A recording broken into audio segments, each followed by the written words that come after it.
Hello everybody. Today I'll be going over the top 10 tips I've learned as the Perfect Score Tutor. So for those of you who don't know me, my name is Joey and I'm the Perfect Score Tutor. I've gotten perfect scores on both the SAT and ACT, and I've been teaching students how to boost their test scores for about 15 years now.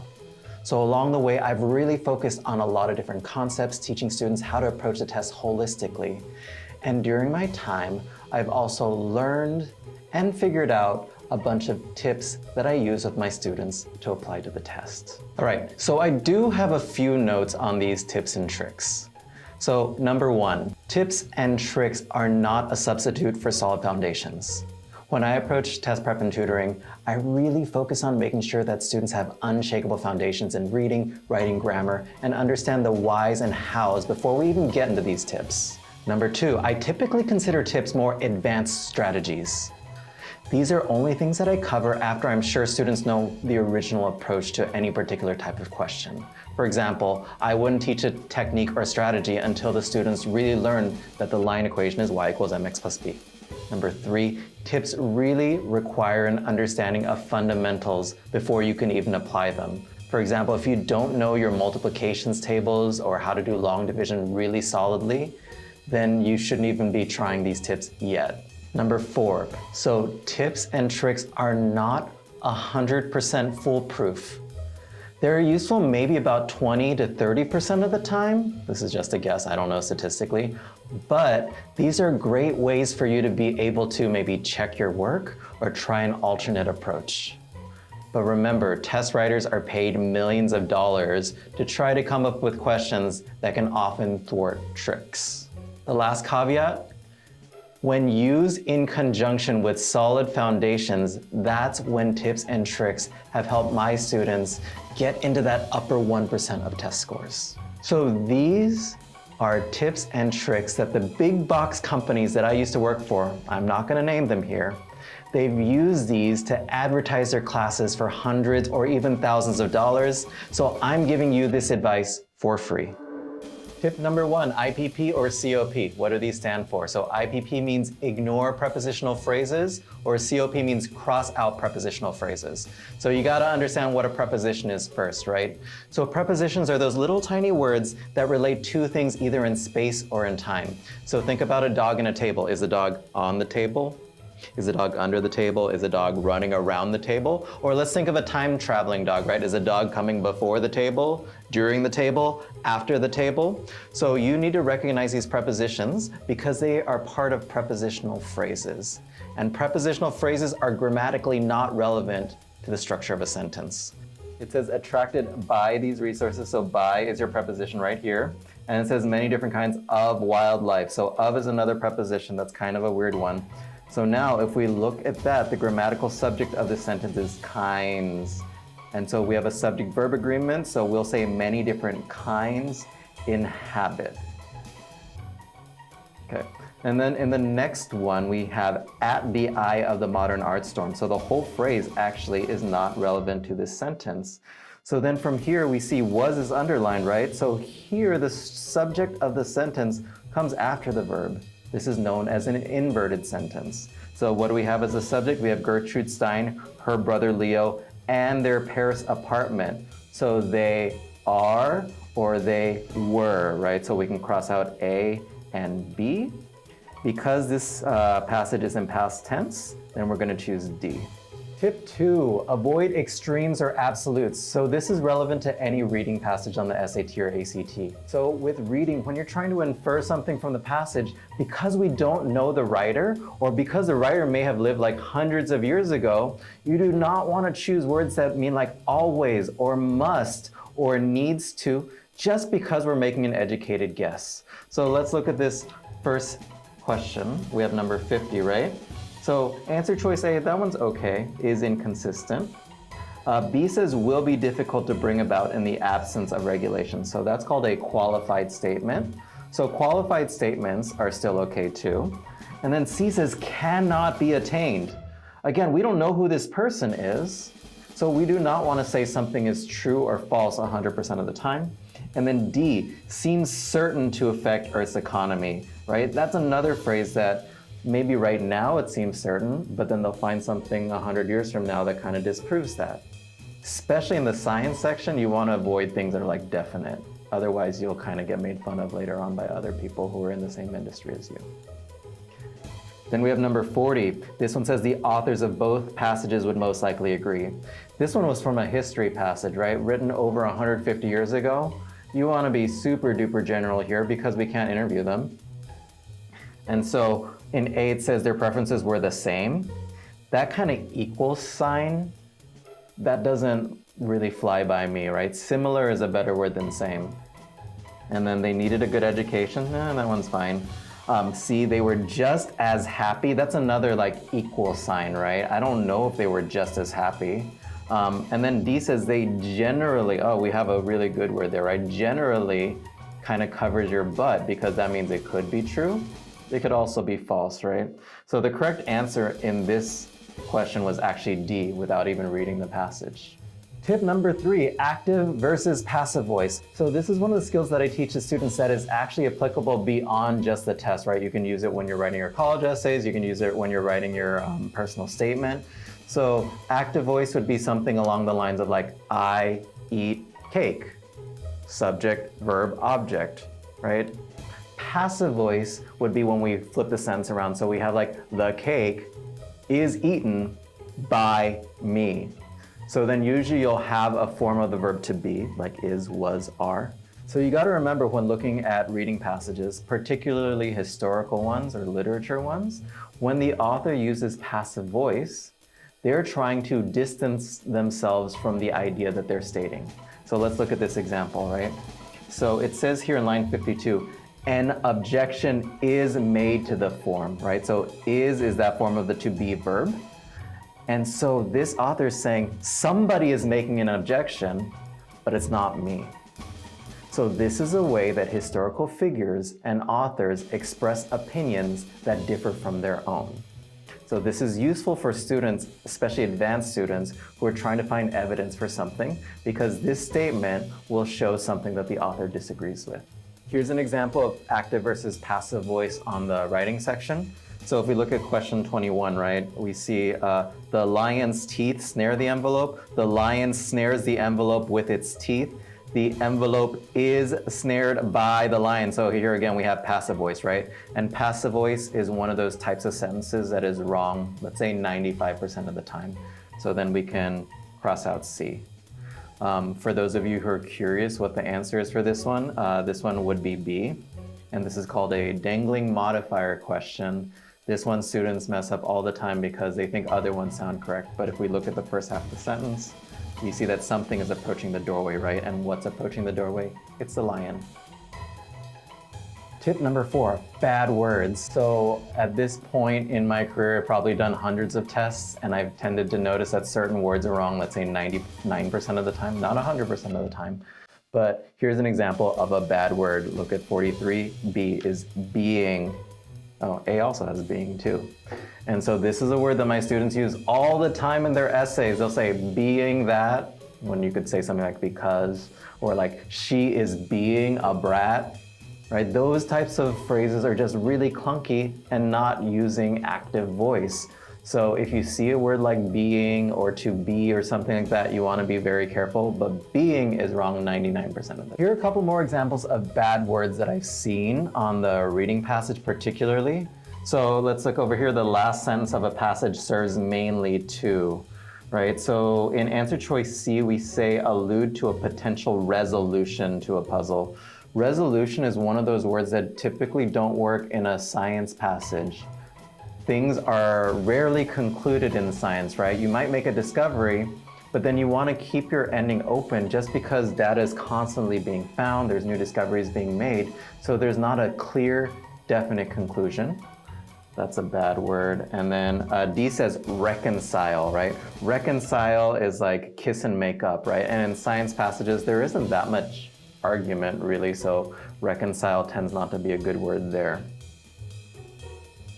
And then here's another question from a science passage. And so we see in A, it says theorize. That one's fine, right? Because science is full of theories. B, founded on empirical evidence. Empirical is a good word when it comes to science. That's a vocab word you should keep in mind. It means based on facts and data. D says certain to disprove, right? So we have the word certain. That's another bad word. We don't like extremes. And then in D, it says supported by an abundance of conjectural reports. Conjecture means guessing. So in science, you probably don't want to rely on guesses to support your claim. So as you're going through these tests, make sure you're keeping logs of what kind of vocab that you're missing and try to see, are they good words or bad words?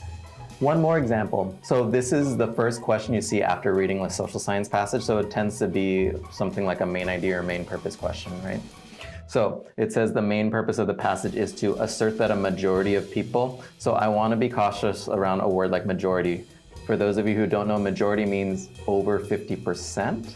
So just because a passage says some people, you cannot infer that a majority is true unless somewhere they said over half. Okay, so that's a bad word. B says present the contradictory results. That's another bad word you want to be careful of. Students confuse the word contradictory with the word contrasting, right? Contrasting means different. Contradictory means exact opposite, and they kind of like fight each other. It's a really strong word. I don't think I've seen it be correct yet. And then all these other words, these are okay. So as a rule of thumb, as you're going through all these practice tests, look at the vocabulary words and see if you can categorize them. Are they words that are generally okay, but just don't fit in the context of the passage? Or are these words that tend to be incorrect because they're too strong or too extreme or too something else? Tip number 5, powerful writing. So this is something that you should employ when you're doing the ACT English passage or the SAT writing passage. So whereas in the reading section, you kind of want to be vague and general with the answer choices you're choosing, on the grammar sections, you want to be very emphatic, very powerful with the language that you're choosing. Good writing uses active word choice. So let's look at this example here, right? It says, which of the following provides the most effective transition? So this came from a persuasive essay. So the goal of the essay is to make a point. So a lot of students will choose an answer choice like B because they're like, oh, well, that sounds okay. You know, it's not super like positive or super negative. But if you look through this paragraph that I've included here, you see that it says, given the clear benefits, right, we should encourage. So then we want to reflect that by using strong positive language. And which one has strong positive language? C. But then students are like, but it sounds weird. But the case is that this is the most powerful language that reinforces that we're trying to make a positive argument. Tip 6, not test 6, but we're looking at effective combination questions. So a big complaint students have, or at least a big thing that I see with my students, is they often don't understand the implicit instructions behind the test. So here's a very common question you'll see on the SAT, and it's called the effective combination question. The thing that I want students to think when they're doing these questions is the phrase short and smooth. Okay, so in order for you to effectively combine two sentences, you don't want things that separate, for example, like periods. Semicolons tend to separate, comma and tends to separate ideas, right? And then you don't want to put a lot of like intervening phrases because that kind of chops up the flow of the sentence. So for example, let's look at A, right? So in A, it says the and they were known. We also have the to be verb there, right? To be verbs are very passive, so that's not a really good combination there. In B, known as political machines, comma, in the 1860s and 1870s. So there you have the intervening phrase. That also makes it choppy. C, city governments were taken control of. There you have your passive voice, right? So if you can recognize that, you know that that's probably not an effective combination. And then we have D. And notice how D is the shortest one, right? It only takes up 3 lines. And notice that there are no to be verbs either. And there's only a single comma separating that introductory prepositional phrase. So the best answer here is D. So here's another one without any context whatsoever, but we can do it, right? So we see A, right? A has that bad word being, so we're automatically just gonna cross it out. B says the idea is obviously very attractive, and then you have a colon here. So don't be afraid of the colon, right? Colon means that you're taking the first half, which should be a complete sentence, and then you're going to either explain that statement or provide evidence about it or give a list that supports that claim, right? So then this colon is actually okay. It's more of a combiner than it is a separator. Let's look at C. An obscure method of photography may be available to many at little expense, comma, and the idea, right? So that comma and is not an effective combiner. And then we have here an obscure method of photography, comma, an idea that is obviously very attractive. We have the interrupting phrase there. So here B is the most effective combination. And for you as a student, if you're ever writing some sort of research paper, a colon is a great way for you to establish your claim. Okay, now we're moving on to math tips. So we have tip number 7. This is the one that I was taught in the first class. It's plugging in numbers. So the key thing here is if you see variables in the questions, variables in the answers, you're gonna plug in a number to make the question a little bit more concrete. So here it says x has to be greater than 1. So you can plug in a number like 2.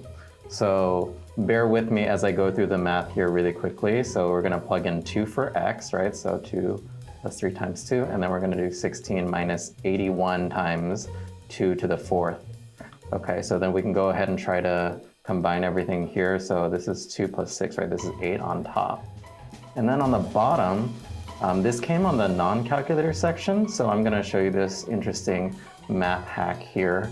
So instead of multiplying it out, I'm just gonna write it as 81 times 16. And then here's what we can do. We can go ahead and factor a 16 out of the bottom, and then it's gonna be 1 minus 81 here. So then this is going to be, we can divide this by 8, divide this by 8, right? So you're gonna get 1 on top, 2 here, and then you're gonna get negative 80 here. So then the number we're looking for is 1 over negative 160. And so we can cross out B and D immediately because those aren't fractions.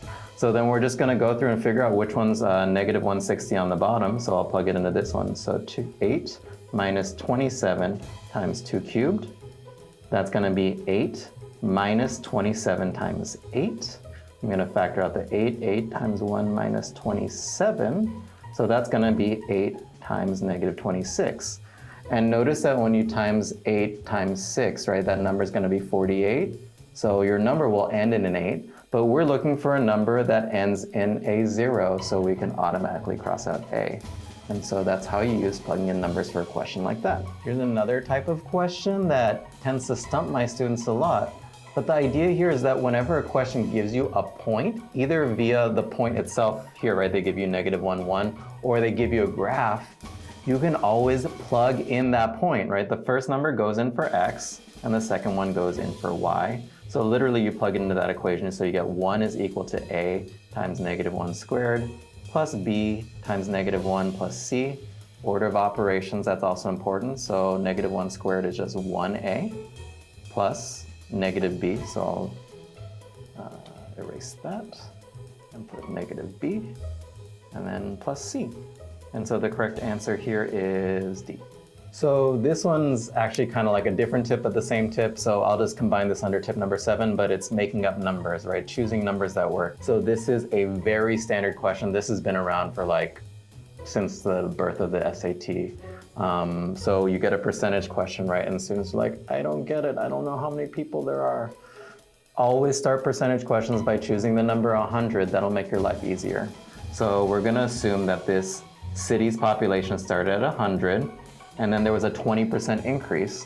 So a lot of students know how to do this really quickly in their head, right? 100 increased by 20% is 120. And then there's a 30% increase. So the trick here is that the 30% increase is off this new number. So we're gonna take 120 times it by 30%, right? And so that'll give you 36. And then we're gonna add 36 to the new number, right? So 120 increases to 156. The mistake students make is they're like, oh, it increased 20 and increased 30, so my newest number is 150. No, it is not. Your new number is 156. And then here you're gonna decrease 20%, right? So we're gonna take 156 and we're gonna multiply by 20% there. And you get that this is gonna be 30.4. And so we're gonna decrease the 156 by 30.4. So 156 minus 30.4 is going to be 124. Oh, this should be 30.2, excuse me. Minus 30.2 is going to be 124.8.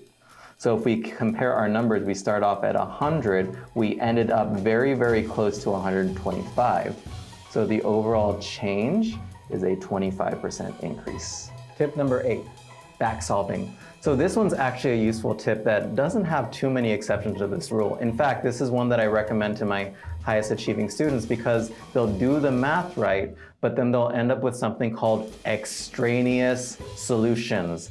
These are answers that come up if you do the math perfectly, but don't work in the original context of the equation. So this is a perfect example that I see over and over again on tests. So what you want to do is you actually want to try that answer that has two answers in it. So let's try 4 and 9, right? So let's see what happens when x is equal to 4. You get square root of 4 is equal to 4 minus 6.